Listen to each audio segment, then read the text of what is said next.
Journée totale futsal ce samedi au gymnase intercommunal Onis Atlantique de Maran, où se sont déroulées les phases finales régionales de la Coupe nationale de futsal.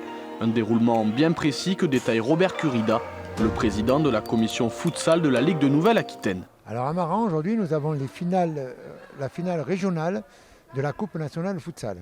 C'est-à-dire que les gagnants de la journée seront qualifiés pour disputer les 32e de finale au niveau national. Le déroulé exact de la journée, vu que nous avons le premier match qui a été annulé pour cause de forfait, le déroulé, il y aura le tournoi de jeunes U14, U15 qui se déroule actuellement, où il y aura en début d'après-midi toutes les finales de ce tournoi de jeunes. Ensuite, ils auront droit à des récompenses. Et ensuite, le premier match de qualificatif opposera le Girondin Futsal au club de Thouars. Donc le gagnant sera qualifié pour le 32e. Et ensuite, à 18h, se déroulera le match entre Aulnay et le club de Tis. C'était important parce que la Ligue souhaite justement décentraliser, avoir un petit peu, être dans toute la Ligue des Nouvelle-Aquitaine pour promouvoir le futsal. Et là, nous sommes dans la région, on va dire, entre guillemets, nord de la Nouvelle-Aquitaine. Et c'est très bien parce qu'on veut montrer ce qu'est le futsal à un maximum d'équipes, un maximum de clubs. C'est-à-dire que je ne conçois pas et nous ne concevons pas une finale, sèche, qu'une finale senior. Ça aurait été possible de faire ça, mais nous associons toujours des jeunes, ou si c'est possible, mais là ça n'a pas été possible, des jeunes filles dans l'organisation. Parce que justement, on veut montrer que le futsal n'est pas qu'un club de seniors, de garçons seniors, et qu'il y a plein de jeunes qui veulent aujourd'hui jouer au futsal. Vous l'avez compris, les U14 ont entamé la journée avec un tournoi organisé en collaboration avec le FC Nord 17. La matinée était consacrée aux phases de poule où 6 équipes ont tenté de se qualifier pour les phases finales. Elles étaient séparées en 2 poules, la poule Mbappé composée du FC Nord 17, de l'US Aigrefeuille et du FC Rété. Une seconde poule nommée Giroud, composée de Châtelaillon, des Sables d'Olonne et de Caponis à SPTT. Les 4 équipes qualifiées pour les demi-finales étaient donc Châtelaillon, les Sables d'Olonne, le FC Nord 17 et l'US Aigrefeuille, à l'issue desquelles Châtelaillon et les Sables d'Olonne se sont qualifiés pour la finale.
Les Sables d'Olonne remportent donc le tournoi U14 après une finale maîtrisée du début jusqu'à la fin. Une journée symbolisée d'un véritable succès, assure avec fierté Vincent Baluet, le vice-président du FC Nord 17. On l'écoute. Déjà, avant tout de faire le bilan, je tiens à remercier tous mes bénévoles parce qu'aujourd'hui, sans bénévoles, le football et les clubs de foot n'existeraient pas. Cet événement a mis en valeur le futsal, le foot en général, la convivialité, la rigueur et la compétition qu'on demande à tous nos enfants et à tous nos pratiquants de football. Recevoir un tel événement à Maran, c'est très plaisant pour nous parce qu'aujourd'hui on a monté notre section futsal en Charente-Maritime. Le futsal est un sport qui est très précurseur sur la France. Aujourd'hui on va essayer de recevoir la Coupe d'Europe futsal. On s'est qualifié, l'équipe de France s'est qualifiée pour la coupe du Monde. Mais avant tout, sur notre territoire, recevoir un tel événement, c'est très important. Le FC Nord remercie la Ligue de nous avoir fait confiance, ainsi que le district pour la marque de confiance à notre club. Le tournoi jeune désormais terminé, place au final régional de la Coupe nationale de futsal. Après le forfait de Pessac, la Bastidienne Futsal est le premier club néo-aquitain qualifié. Le premier match de cette journée opposera donc les Girondins Futsal au club de Thouars. Un format assez particulier pour ces phases qualificatives puisque les rencontres se jouaient en demi-temps de 20 minutes de temps effectif.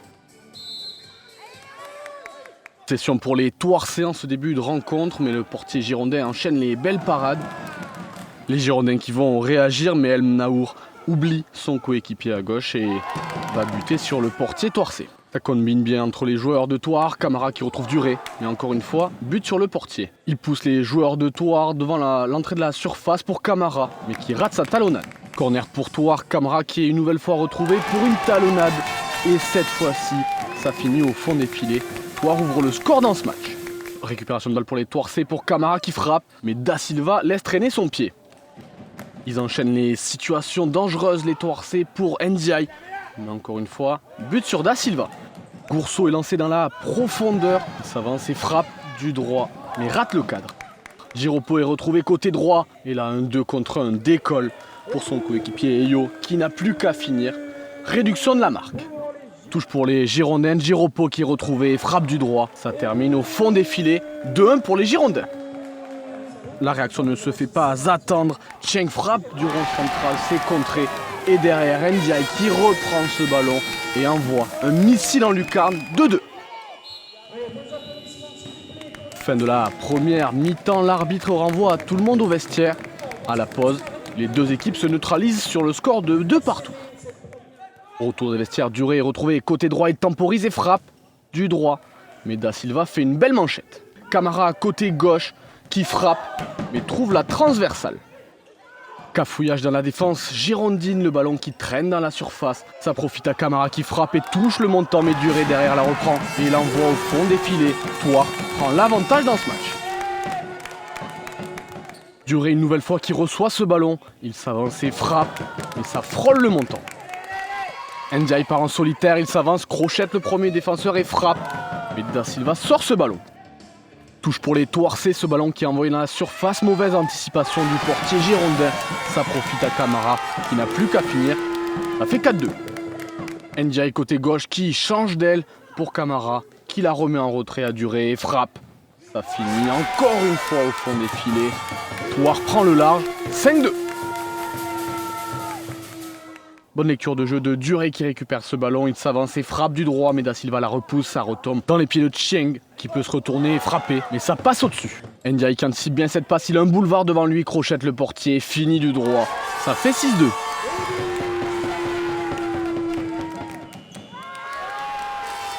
Coup de sifflet final, les Thouarsais s'imposent sur le score de 6-2 face aux Girondins Futsal. C'est donc la deuxième équipe néo-aquitaine à se qualifier pour les 32e de finale.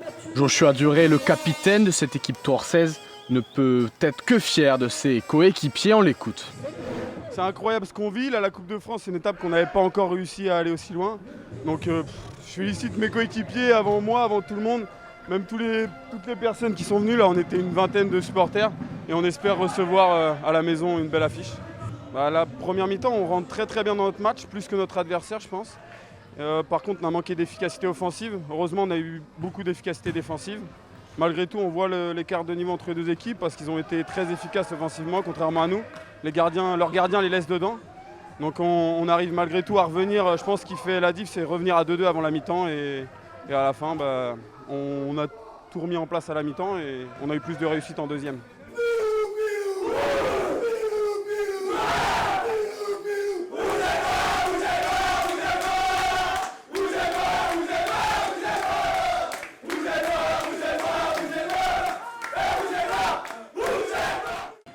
Deuxième rencontre de ces phases finales régionales, la Géolnésienne était opposée au TIS FC pour conclure cette journée de futsal.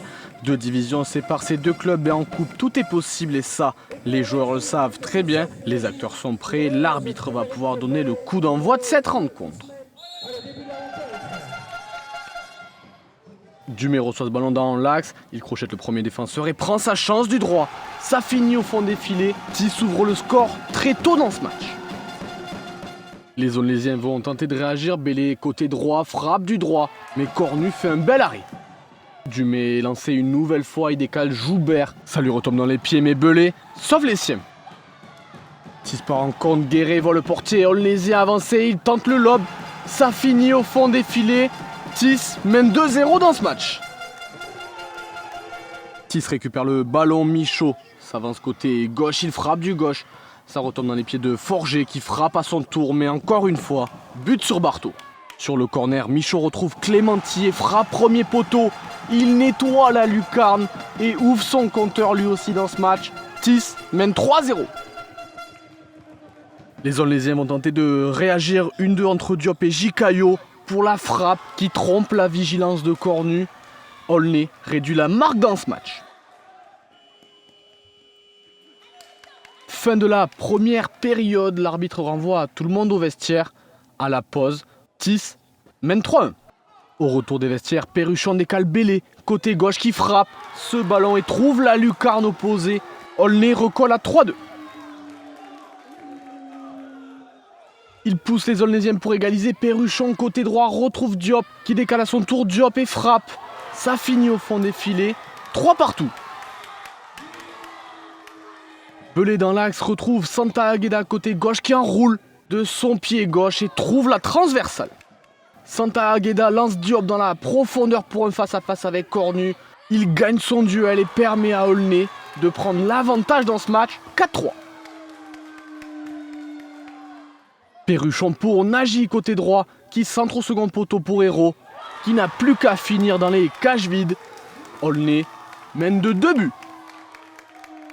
Touche pour Aulnay 1-2 entre Jicaillot et Diop, qui se trouve dans une position excentrée mais parvient tout de même à trouver le chemin des filets avec l'aide du poteau. Aulnay mène 6-3. Ario lance Zog côté gauche pour essayer de garder espoir. Il trompe la vigilance de Serrier et Tis recolle à 6-4. La réaction de l'Aulnésien ne se fait pas attendre. Belay fixe Cornu pour décaler Diop. Il n'a plus qu'à la pousser au fond. 7-4. Ario gagne son duel côté gauche face à Santa Agueda. Il frappe du gauche mais trouve Perret sur sa trajectoire. Ça retombe dans les pieds de Dumais qui n'a plus qu'à finir. 7-5. 1-2 entre Zoc et Ario pour la frappe du droit. Ça finit au fond des filets. Match complètement fou. Tis n'est plus qu'à un but d'égaliser. Ario prend ses responsabilités en solitaire et crochette Hérault et frappe du gauche. Ça finit au fond des filets. Il ne restait que quelques secondes dans ce match. Et Tis recolle à 7 partout. Il faudra donc se départager aux prolongations entre ces deux formations au terme d'une rencontre à 14 buts. Zoc temporise face à Santa Agueda, il frappe du droit, mais trouve le montant. Perruchon trouve Diop dans l'axe pour Santa Agueda qui n'a plus qu'à la pousser au fond. 8-7, Aulnay prend l'avantage dans ses prolongations. Mi-temps de cette prolongation, à la pause, Aulnay mène d'un but. Coup franc direct pour Tis, Zog à la baguette, il trompe le portier, 8-8. Belay à son tour pour un coup franc direct, 9-8. Aulnay reprend l'avantage dans ce match.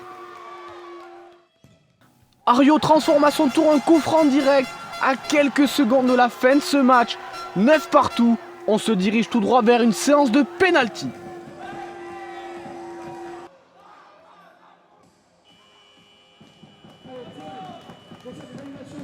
Fin de ces prolongations, il faudra donc une séance de tir au but pour départager ces deux formations.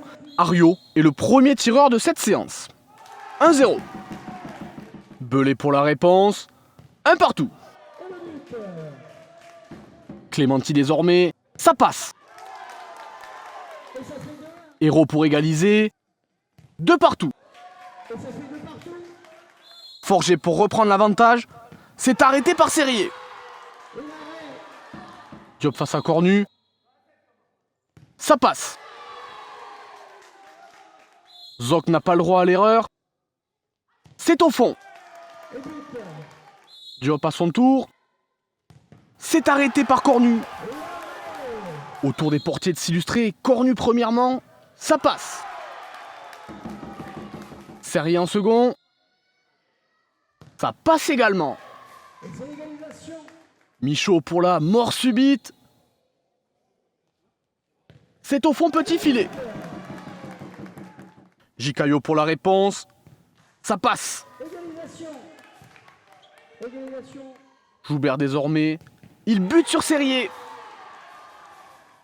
La victoire au bout du pied du capitaine Santa Agueda. Il ne tremble pas. Aulnay se qualifie pour les 32e de finale de cette Coupe nationale de futsal. Ils rejoignent donc la Bastidienne et Thouars pour les clubs néo-aquitains. Un match que les joueurs de TIS ne sont pas prêts d'oublier, assure Charlie Clémenti, joueur de l'équipe de TIS FC. Un match incroyable.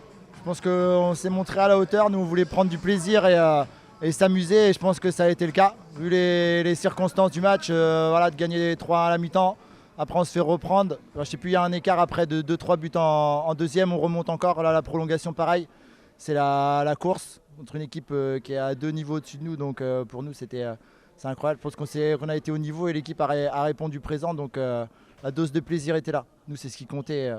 Franchement, on s'est éclaté. C'est un merveilleux souvenir. C'était incroyable.